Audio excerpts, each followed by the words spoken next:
Senhor, irmãos,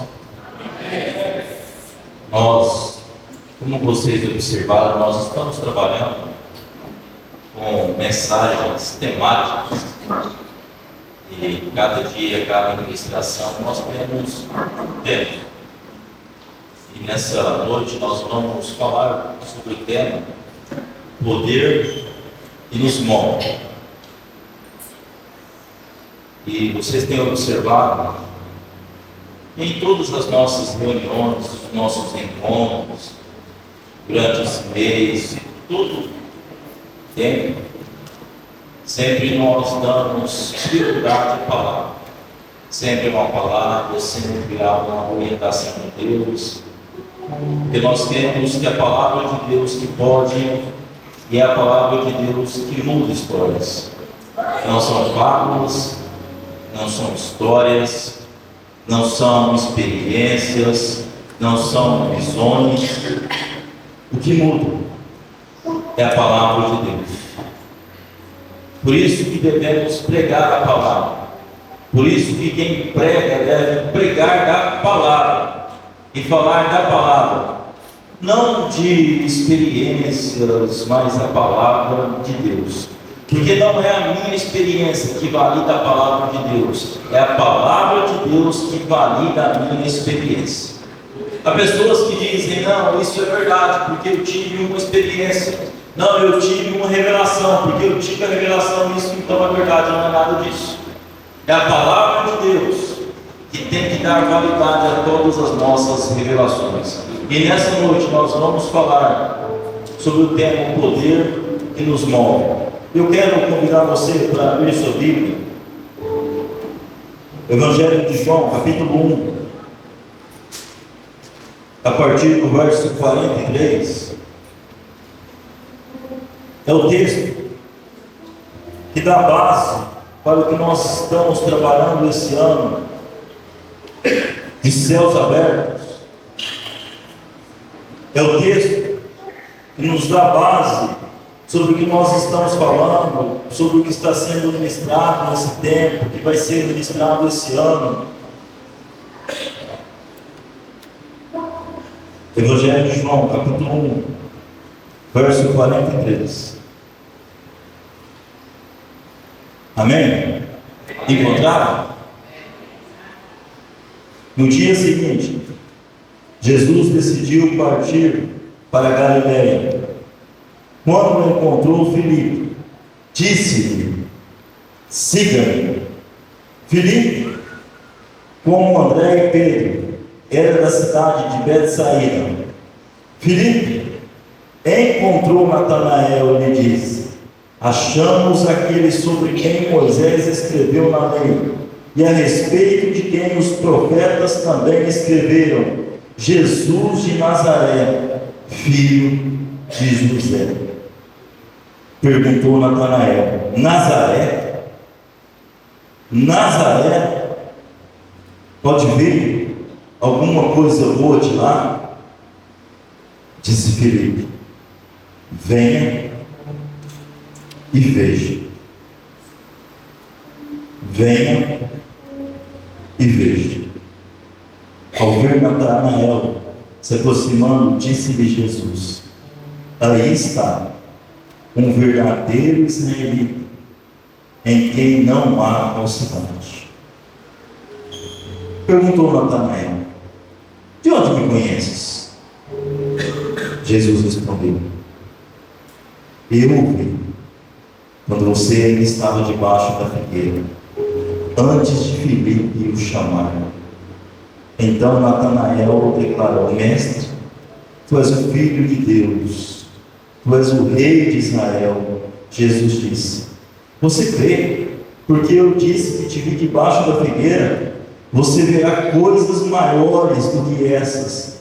E então acrescentou: digo-lhes a verdade, vocês verão os céus abertos e os anjos de Deus subindo e descendo sobre o Filho do Homem. Aleluia! Glória a Deus! Glória a Deus!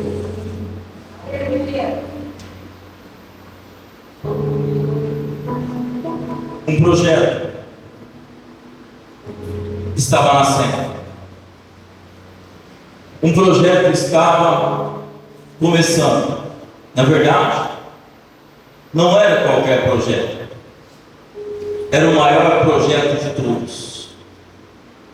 O reino dos céus estava sendo implantado na terra. O projeto chamado Reino dos Céus. O que diríamos? Pensaríamos, vamos levantar pessoas, dezenas de pessoas, para esse grande projeto, cada um em um lugar diferente, cada um em uma região diferente. Diríamos isso, pensaríamos isso, pois nunca se ouviu falar de um projeto chamado Reino dos Céus. Mas não é a maioria, são apenas 12 homens. Nós já que são 12, vamos então pegar os melhores, vamos separar os de melhor família, vamos separar os de melhor conhecimento, vamos pegar a elite que existe nesses 12 homens. Mas nós temos, hoje aqui de manhã, a própria Bíblia, o próprio autor de Atos, diz que eram homens comuns e sem instrução. Homens comuns e sem instrução. Mas já que são homens comuns e sem instrução, e apenas 12, qualquer um de nós iríamos começar então pelos melhores. Qualquer um de nós então iria começar por alguém que nos daria uma certa base, uma certa confiança. Mas Jesus não. Jesus vai lá na Galileia, lugar onde há homens de trabalhos braçais, homens comuns, homens sem instruções, homens que para ganhar o pão soam dia após dia na pescaria e lavando rede, e pescando e lavando rede. É lá que Jesus vai. Pessoas que não têm nome, pessoas que ninguém conhece, que não têm boa família. 12 homens. Poderia começar então pelos melhores. Não, Jesus vai por onde ninguém ia, é Galileia. Israel era dividido em norte e sul, reino do norte e reino do sul. O reino do norte, você sabe, que era reis, um pior do que o outro, um pior do que o outro, e naquela região da Galileia, ninguém esperava que viria coisa nenhuma boa de lá. Se viesse alguma coisa boa, viria de cá, do sul. Esperavam que viria do sul, do reino do sul. Mas Jesus vai lá na Galileia e começa a chamar os seus discípulos. E um deles é Natanael. Vem Filipe, diz para Natanael: olha, nós encontramos aquele que Moisés falou. E ele vem lá de Nazaré. E Natanael responde com uma pergunta irônica: Nazaré? Há uma pergunta de Natanael, mas é uma resposta do coração dele. Em quantos momentos nós usamos essa ironia? Porque Natanael estava usando de ironia. Nazaré? Pode vir alguma coisa boa de Nazaré? Pode vir alguma coisa boa da Galileia?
pequena aldeia, uma pequena vila.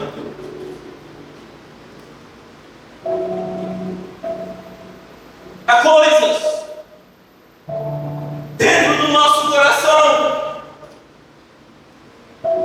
há coisas que nós carregamos,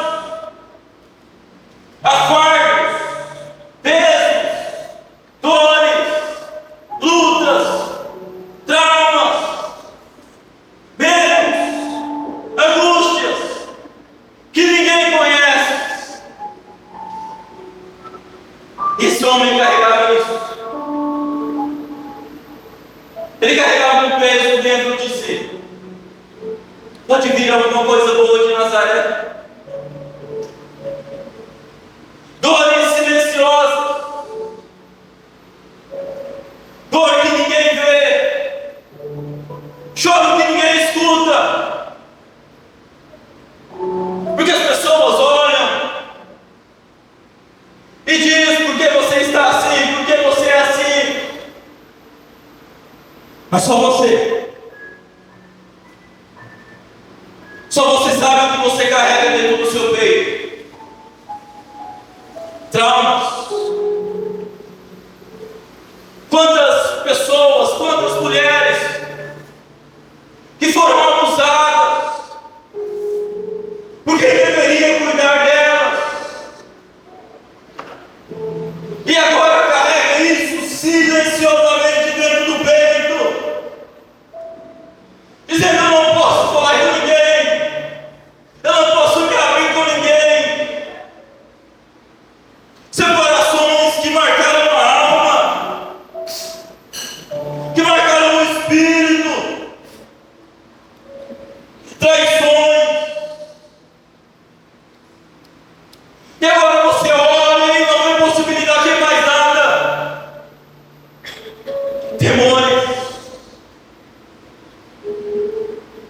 Temores na alma, pavores na alma, pavores noturnos, medo da morte, medo do amanhã. Como será o amanhã?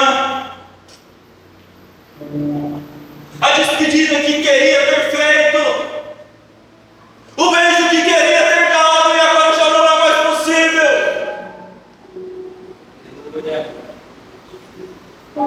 Eu queria dar um beijo, eu queria dizer que te amo, eu queria ter te falado pai, mãe, filho, e agora não tem jeito.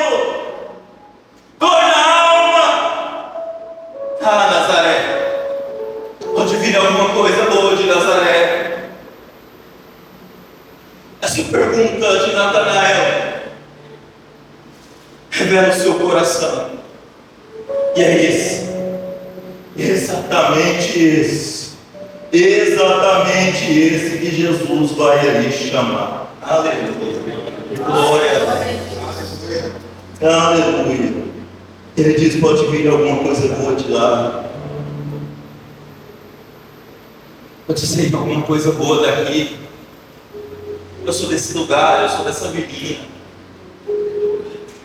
eu sou dessa igreja, eu cresci nessa igreja. Eu não, isso aqui é assim mesmo. O que você está sonhando demais? Ei, menino, você faculdade? Você está sonhando demais. Nunca ninguém daqui saiu embora para fazer faculdade, medicina. Eu sou de Nazaré, eu sou de Costa Rica, eu sou dessa igreja. Você vai embora, vai ser um missionário, vai ser um pastor.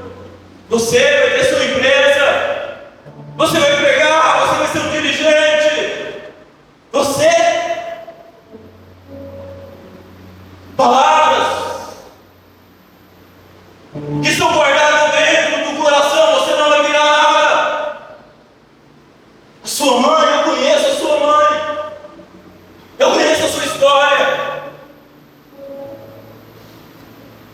e palavras que o nosso próprio coração diz ao nosso respeito, e palavras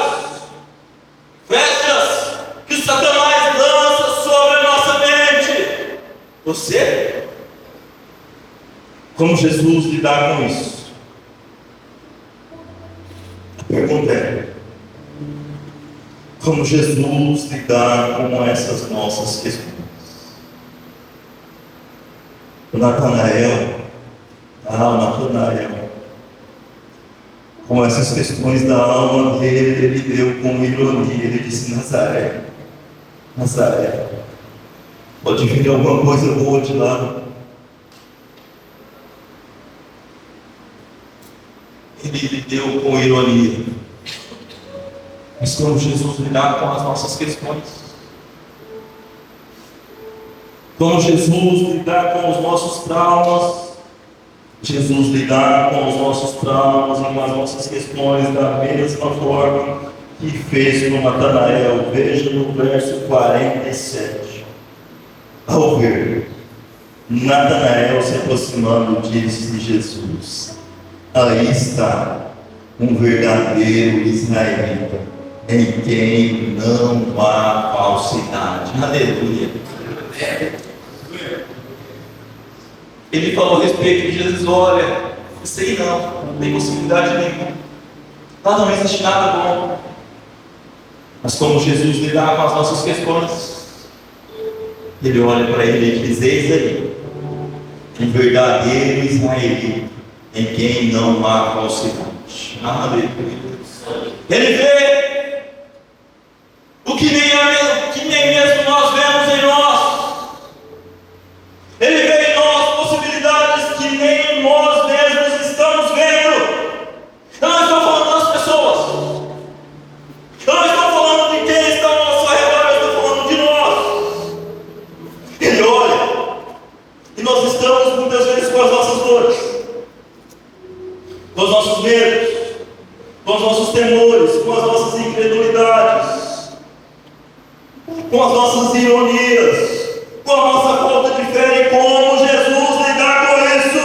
Jesus lidar com isso vendo aquilo que nós podemos ser, aquilo que de fato nós somos, aquilo que de fato Ele nos projetou para ser, aquilo que de fato Ele nos chamou para ser, e não aquilo que a história dos dias nos tornaram, e não aquilo que a dor, que os traumas nos tornaram. Ele olha e vê aquilo que Deus nos gerou para ser. Ele olha e vê a perfeição que Ele havia criado para você ser. Ele diz: agora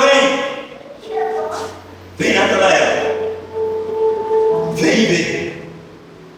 Os seus primeiros discípulos, Ele disse: vem ver, vem ver. O que é isso? Vem aprender de mim. Você quer? Vem para perto. Aleluia. Eu sei que você não sabe, eu sei que você não consegue, mas vem ver. Porque o texto que o presbítero João ministrou aqui ontem, em Atos dos Apóstolos, Jesus havia ressuscitado, estava perto de subir aos céus, vê os seus discípulos e diz: olha, mestre, é agora que o Senhor vai restaurar o reino de Israel. E o Senhor disse: não, nada disso, não cabe vocês saberem disso, mas o que cabe para vocês é que eu vou dar poder e autoridade para vocês, e vocês serão minhas testemunhas, tanto em Jerusalém como em toda a Judéia, em Samaria, até os confins da terra. Eu vos dou poder. E ser testemunha é alguém que viu e ouviu de Jesus. Ser testemunha é alguém que aprendeu com o mestre. Ser testemunha é alguém que andou junto dele. Ele convida: vem ver, vem ver. A vida cristã é uma vida para andar com Jesus, é ver Jesus todos os dias, é ver o sobrenatural de Deus todos os dias, é ver o agir de Deus todos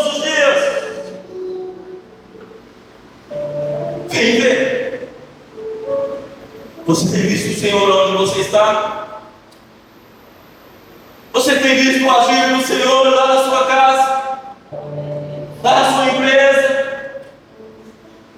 Lá na faculdade? Lá na sua escola? Lá mexendo a massa, lá mexendo com o computador, lavando louça? Você tem visto Jesus na caminhada do dia a dia? Porque Ele chama os seus discípulos, vem ver. Porque somos chamados para andar com Ele. Somos vocacionados para andar perto dEle. E Ele disse para aquele homem: vocês verão os céus abertos e os anjos de Deus subindo e descendo sobre o Filho do Homem. Sabe o que é isso? Que texto? Que texto do Antigo Testamento que fala sobre isso? Dos anjos subindo e descendo. Ele está falando para um judeu. Jesus, judeu, está falando para outro judeu. Esse texto foi de Jacó. Jacó estava fugindo do seu irmão. Tarde da noite, Jacó pega uma pedra,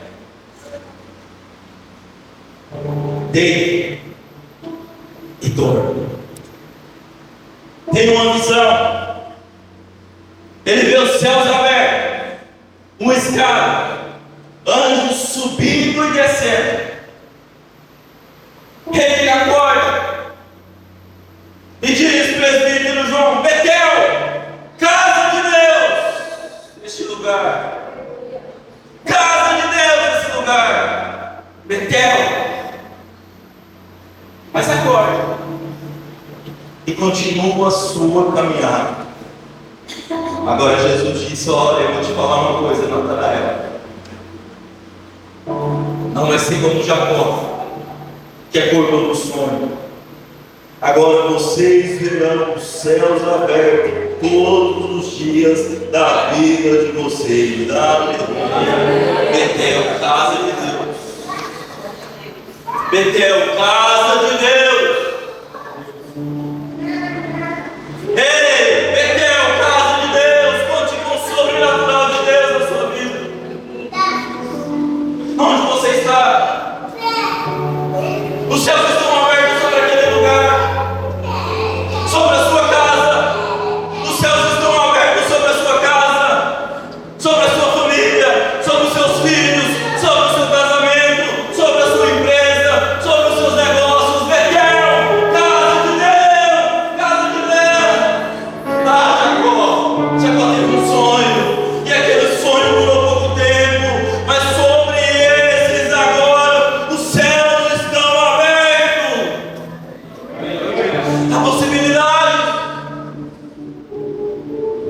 é o reino dos céus que desceram até os homens, subindo e descendo, subindo e descendo. O que é isso? É o reino dos céus que se ligaram aos homens. É o encontro de dois mundos. É o encontro do nosso natural com o sobrenatural de Deus. Aleluia. É o encontro do nosso medo com um Deus que é forte e corajoso nas guerras.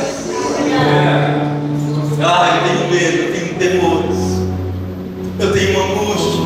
E leve o Espírito Santo e nos cobre com o braço forte dele, e brada em nosso coração: eu sou o general das guerras, o Senhor dos exércitos, esse é o meu nome.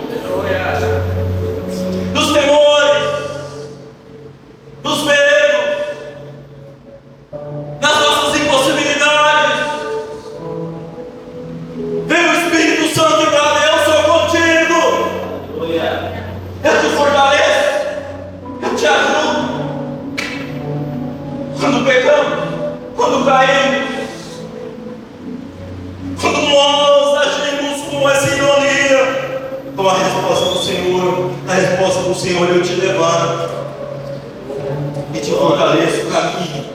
Continue. Os homens podem ter terminado, mas continue. Eu ainda tenho sonhos, eu ainda tenho projetos. Betel, casa de Deus, céus abertos. Como é que os céus vão se romper? Os céus já se romperam. Ah, Jacó, você viu o que nós estaríamos vivendo hoje? Jacó sonhou.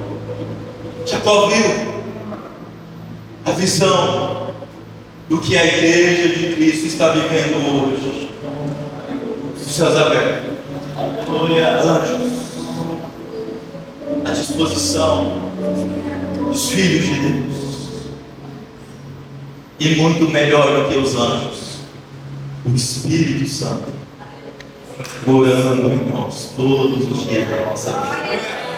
Ei, a sua vida não pode ser natural. Não pode. Não pode ser comum. Mas o que você faz pode parecer comum, mas não é mais comum. Agora é o sobrenatural de Deus agindo no que você está fazendo. Porque Deus vocacionou você. E nós não somos voluntários neste reino. Esse poder que nos move, nós não somos voluntários. Nós somos pessoas chamadas, vocacionadas, servos. O que você faz? Quem sabe você vai continuar fazendo. Mas agora existe algo sobrenatural por detrás disso. Se você cantava, agora você vai cantar, mas agora existe um poder sobrenatural atuando através de você. Se você for pregar, agora vai ter algo sobrenatural. E você diz: não, eu sou tão simples.